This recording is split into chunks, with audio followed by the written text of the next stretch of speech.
Good day everyone, I am Sanashine Addohan and I'm from BSc English 2.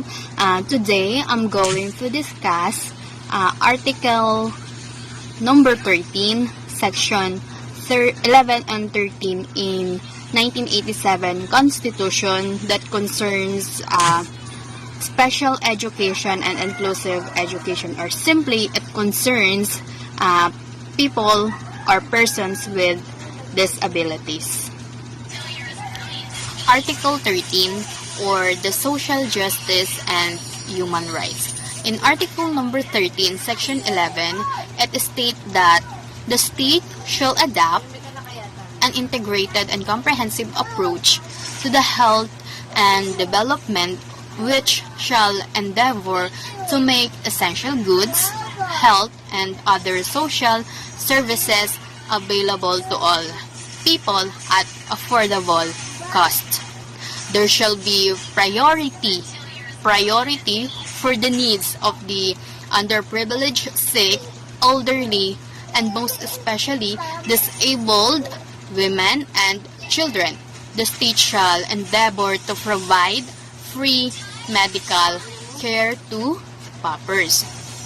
This one, according to the World Health Organization, or the WHO, over 1 billion people live with some form of disability, or it corresponds to about 15% of the world's population, that usually range from 15 years old and older, or 15 years old and above.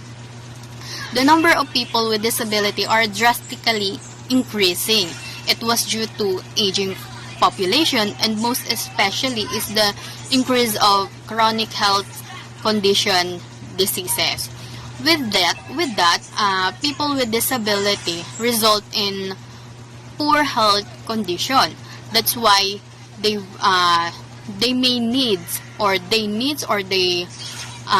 require the main access to the mainstream health care services. They have the rights to attain the highest standard healthcare without discrimination. With that, nagkaroon tayo ng iba't ibang programs or programa that deals the problems of person with disability. Ito yung tinatawag na center-based services. Ito yung program na to is residential, or it happens within the community. Some of those are social services, home life or group of services, psychological services, educational services, recreational, sports, and other socio-cultural activities, and the last one is the dietary services. When we talk of social services, this one, it assists the PWDs, or the persons with disabilities, to adjust and to participate in a therapeutic community through a case management plan and provision of appropriate services to maximize the full potential of the residents in a residential institution. They do counseling, they have group dynamics and group session. What it means, or they do in this activities, is to voice out their thoughts and feelings, to lessen up at least the pain that they are carrying. The number 2 is the home life group living services. This one, it attends to the physical needs of the residents in terms of providing them yung maximum home atmosphere through meeting their basic needs. The persons with disability, they were provided with some foods, clothings, shelter, and syempre yung with well-balanced and organized activities. With with psychological services, it provides activities and intervention, which it aims to assist persons with disability to cope up with their emotions and mental needs. Kasi I think this is the most services that they need, especially that they are in a most difficult situation. The next one is educational services.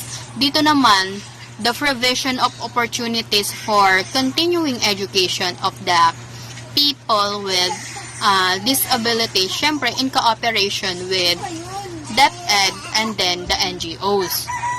Vocational and skills trainings are also provided to people with disabilities in preparation for their reintegration to the community for their independent living, if they may. The next one is yung recreational, sports, and other socio-cultural activities. This one, provision, nagpo-provide yung community ng wide range of both indoor and outdoor activities. This one is to encourage and to motivate the needs to participate on the basis of their interest and their needs, as much as possible using, syempre, the community facilities with the help of the LGUs. The last one is yung dietary services. This one, it includes the proper and the most appropriate preparation of menus for the resident, and most especially sa mga disabled person, to promote their proper nutritions. Kasi persons with disabilities, they need it. They need to take good care of their health. That's why they must watch the food that they intake in their bodies. Section 13. The state shall establish a special agency for disabled persons for their rehabilitation, self-development, and self-reliance, and their integration into the mainstream of the society. I have here some special agencies that help persons with disability secured and make their lives much better by giving them some privileges. The first one is the National Council on Disability Affairs, or the NCDA. What is the NCDA? The Philippines National Council on Disability Affairs, or NCDA. Formerly, it was called National Council for the Welfare of Disabled Persons, or NCWDP. It is the national government agency that is mandated to formulate policies and coordinate the activities of all agency, whether it is in public or in private, concerning disability issues and concerns. As such, the NCWDP or the NCDA, it is the lead agency tasked to steer the course of program development for persons with disabilities, and also the delivery of services to the said sector. NCDA is also tasked to monitor the implementation of several laws to ensure the protection of people with disability, both in civil and political rights.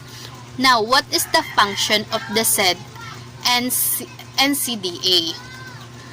The function of NCDA is to formulate research and development policies on health, education, labor, and social welfare for persons with disabilities.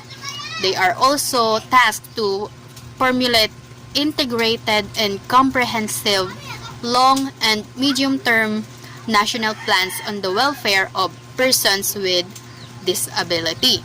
And the last one, they are tasked to develop a broad public information and dissemination program on disability prevention, rehabilitation, and of course the full participation and equalization of opportunities both in persons with disability and to normal persons. The next agency is DTI, or the Department of Trade and Industry. DTI has proposed a manual. This manual, it was developed to operationalize the DTI's framework on disability inclusive governance. In this manual, it shall serve as a guide for DTI personnel on how to ensure disability inclusion in planning, implementation, and also monitoring of programs and services as part of the department's commitment to the effect of good governance. It contains standard operations, procedures, and mechanism on how disability inclusion based on the general principle of the UN Convention on Human Rights of Persons with Disability, or the UN CPRD. The DTI patterned their manual to UNCRPD. 6 of them are as follows. The first one, respect for inherent dignity, individual autonomy including the freedom to make one's own choices and independence of persons. The second one, non-discrimination policy. The third one, full and effective participation and inclusion in the society. The fourth one, respect for differences and acceptance of persons with disabilities as part of human diversity and of course humanity. The fifth one, equality of opportunity for both PWDs and normal persons. The sixth one is accessibility. The next is equality between men and women. And the last one is, of course, respect for the evolving capacities of children with disabilities and respect for the rights of the children with disability to preserve their identity. Itong manual na to also support the realization of ambition natin 2040 through the implementation of the Philippine Development Plan 2017 and 2022 and contributes to the achievement of the Sustainable Development Goals relative to the DTI mandate. The ultimate goal of this manual, yung manual ng DTI, yung proposed manual ng DTI, is to ensure inclusion and to facilitate meaningful participation of persons with disability in the DTI programs and services while respecting and protecting their rights as consumer and building their capacities as somehow entrepreneurs if they want or if they may. And the last one is TESDA. Etong TESDA na to, they have program wherein the slogan is enabling the disabled. This program said that the state shall support to capacitate PWDs through employment and education. PWDs should be provided the opportunity to develop their skills and intellectual and physical potential as short-term cost of educating and integrating persons with disability that persons with disability that will be surpassed by the long-term savings to their family and the society. Inclusive and accessible education requires the provision of various assistive devices and technologies and other support services to facilitate of course, the effective education and training of all the learners with especially those learners with special needs. So, ayun, TESDA come up with this program, syempre, to help the people with disabilities to get through the mainstream of the society. So, in conclusion, these are some of the few special agency that help persons with disability to be in the mainstream of the society, and also to make the lives of the society, PWDs,